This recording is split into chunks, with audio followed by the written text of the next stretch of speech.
Ngayon, ito naman guys, sa positive, super duper grabe yung combo ng positive nyo mga kapiksingo because this is the energy of manifestation, blessings, and swerte guys, okay? So ito yung energy ng, ibig sabihin nito, mamamanifest nyo yung mga blessings at mamamanifest nyo yung mga swerte pa sa buhay nyo mga kapiksi, okay? Mahahatak nyo pa yung more blessings sa buhay nyo, mahahatak nyo pa yung more swerte sa buhay nyo mga kapiksi. So kapag ka lumalabas itong energy na to, ibig sabihin binuboost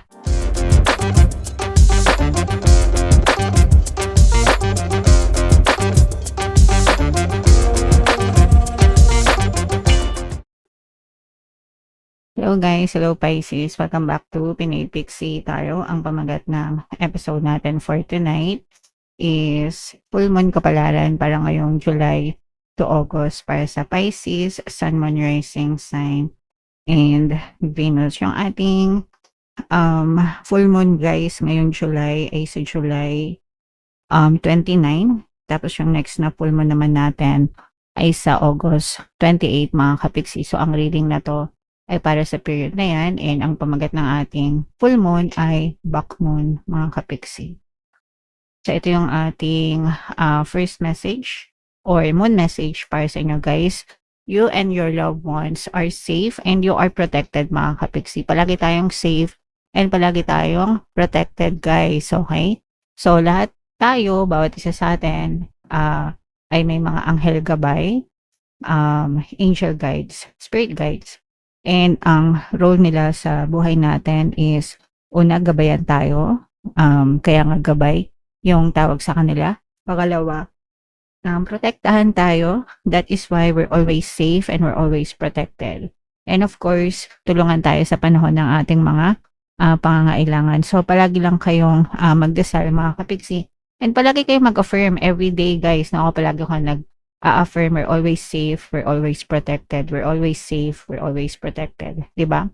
Para talagang whatever happens, kahit anong pang nangyayari sa mundo, palagi tayong safe, palagi tayong protected, mga kapiksi. Okay? So, make sure you put family first, guys, no? Walang mas importante dapat kesa sa pamilya, mga kapiksingo. Tayo yung dapat na magkakasama, tayo yung dapat na nagtutulungan panghabang buhay, guys, okay? Let someone get a bit closer to you. So for some of you, baka merong gustong maging bahagi ng buhay mo. There may be friends or friends can be family too, di ba? So, hayaan nyo sila na maging close din sa inyo, mga kapiksi. A new cycle is starting for your child or children. So, kung meron kayong mga anak, guys, no, baka maaaring may mga bagong journey ng buhay nila na nagsisimula sila. And kayo yung dapat na magsilbing gabay naman sa kanila, guys, okay? Alright, and it's time to review your goals, guys, no? Have they changed? So, eto na guys, officially, nasa second half na tayo ng 2026 and nasa third quarter na rin tayo. So, i-review nyo yung mga goal nyo, yung mga, di ba, every year, palagi kong sinasabi sa inyo na mag-set kayo ng goals. So, and mag-set kayo ng mga intentions na align dun sa mga goals nyo guys, and make sure na may mga plano kayo. So, reviewin nyo if hindi nyo pa na-achieve yung mga goals na yon, what's keeping you, anong problema, di ba? So, and also ask yourself kung yun pa rin ba yung goal na gusto mo, kasi sometimes or most of the time, nagbabago naman talaga yung mga goals na gusto natin sa buhay. And of course, meditation will help you banish your insecurities, guys, no? Kung kayo ay na-insecure sa buhay, guys, kailangan nyo ng ayusin yung inyong self-concept, mga kapiksi. And mag-meditate kayo para mabanish or mawala yung mga insecurities na yan, guys, okay? Alright. So, yan yung moon message para sa inyo, guys. Comment down below if naka-resonate kayo. So, shuffle natin 'to. Ito naman ay sa love, guys. Tingnan naman natin yung mga, nakaka-influence sa love life niyo, Pisces. So, eto guys, kung ano lang yung, maka-resonate kasi iba-iba kayo ng sitwasyon. So, meron tayong passion. Ibig sabihin nito guys, mainit na mainit yung inyong, pagmamahalan, yung iyong pagtingin sa isa't isa ng iyong partner o specific person. So, siyempre, kailangan nyo i-maintain yan guys para magkaroon kayo ng harmonious na relationship or harmonious na pagsasama ng bawat isa. Okay? Another message guys, meron tayong, oops, dumikit. Wow! So, meron tayong twin flame energy mga kapiksi. So, twin flame is kabiyak ng iyong soul. Your souls are one. Magkaiba yung twin flame sa soulmates guys, no? You can have multiple soulmates but you only have one twin flame mga kapiksi. So, for some of you, maaring una, pwedeng kung mga single kayo guys, pwedeng makilala nyo na yung mga twin flames nyo. Or kung kayo naman ay in a relationship na, pwedeng yung person mo, pwedeng siya na yung twin flame nyo, mga kapiksi. Pag sinabing twin flame guys, your souls are one. Okay? Iisa lang kayo. And another message, Pisces. Another message guys. Gifts, no? Ito yung mga regalo. So, for some of you guys, pwedeng i-surprise, bigyan ka ng gift, makatanggap ka ng mga regalo from your partner or specific person, mga kapiksi. O kaya, pwedeng surprise, pakiligin ka, or pwede rin yung mga tipong kung may mga special events or kung nagsusorry siya. No? Sometimes, pag nagsusorry, nagbibigay ng regalo mga kapiksi. Pero whatever guys, kahit ano pa yan, no, tanggapin ng maluwag sa kalooban yung regalo na yan, Pisces. Alright, so comment down below if naka-resonate kayo yan guys. Shuffle natin to, natin yung energy ng moon at saka yung energy ng Pisces mga kapiksi. Habang sinashuffle ko to, panoorin nyo muna yung video natin regarding sa ating paano mag-manifest ng abundance video course. Kapiksi, sawa ka na ba sa mga struggles at hirap sa buhay mo? Masipag ka ba at masikap sa buhay ngunit hindi ka pa rin umaasenso? Ilang beses ka na bang nag-attempt mag-negosyo at mag-invest pero palagi ka pa rin nalulugi? Sa pagkakataon na ito ay maaaring may subconscious beliefs ka na nagiging balakid sa iyong pag-unlad at pagyaman. Introducing, paano mag-manifest ng abundance video course. Dito ay matututunan mong ma-overcome ang mga balakid mo para tuluyan ka ng umunlad, umasenso, sumagana, maging matagumpay, successful at maswerte sa iyong kabuhayan, pera, trabaho, negosyo, salapi at kaperahan ng bonggang-bongga. Dali, mag-send na ng email sa pinoypixie@gmail.com at simulan na ang iyong pagyaman ngayon. Alright, so sa lahat ng gustong mag-avail ng mga courses guys, naka-flash sa screen nyo yung mga available courses dito sa ating channel. Sa lahat ng mga interesado guys, mag-send lang kayo ng email sa pinoypixie@gmail.com. And sa mga naghahanap ng pampaswerte guys, mayroon tayong money shaker jar. Ito yun guys, no? Super liit na bote nito. Pero super effective nito guys and super powerful at saka ito. So sa mga interesado guys, ito yung ating WhatsApp number. I-chat nyo lang ako dyan, mga kapiksi. So, Pisces, kayo ay represent ng King of Cups. Ito yung ating moon energy. This is both positive and negative. Pero this is very, very positive. More on positive. Sorry. Ang nakikita lang natin dito guys sa negative is for some of you, maaari kayong magkaroon ng conflict with another person, mga kapiksi. Konting misunderstanding, konting gusot, konting gulo. So, wag nang masyadong palakihin guys, no? Be compassionate as much as you can. Be understanding. Be the bigger person.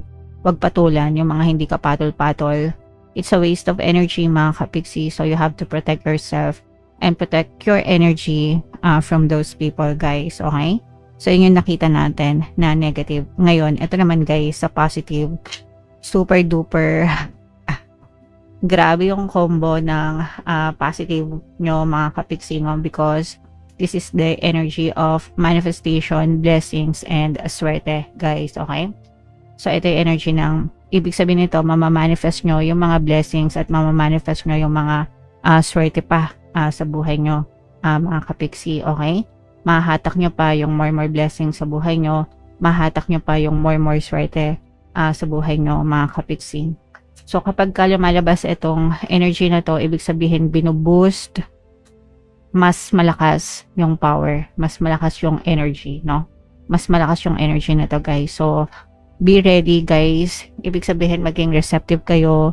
Be ready to receive these blessings kasi para sa inyo talaga ito, mga kapiksi. So, i-mind nyo na tong mind, manifestation, mind, blessings, pagpapala, kasaganaan, mind, swerte, good luck, good fortune.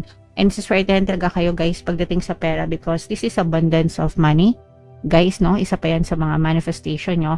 Actually, guys, ang mamamanifest nyo is more opportunities. Itong mga opportunities na to, mga kapiksi, yan ang magdadala pa sa inyo ng more money. Guys, no? So, kung pag may mga opportunities, guys, ibig sabihin, sinasagot ni universe yung mga dasal nyo, no? Mga manifestation, di ba? Mga dasal nyo. And, yeah, your prayers are being heard. They are being answered, especially kung ang dadasal nyo or pinagpapanata nyo is tungkol sa kaperahan, sa kabuhayan.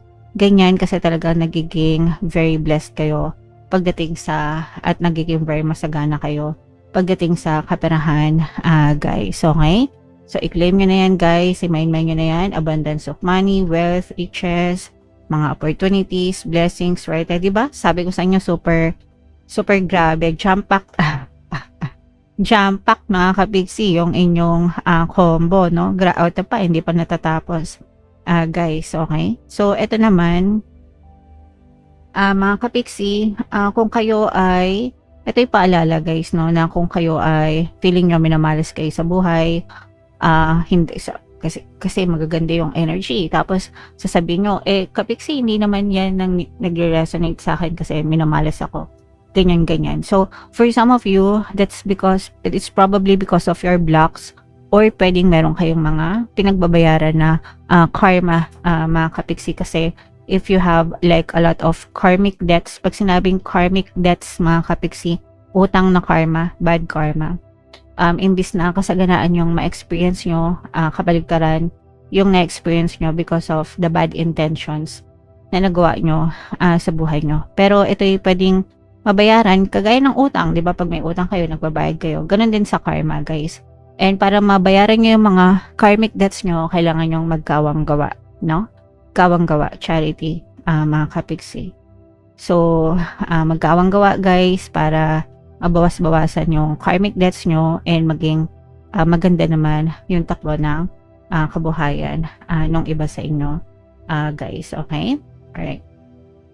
And ito na nga, guys, diba? Sabi ko nga sa inyo, your prayers are being heard. They are being answered, mga kapiksi.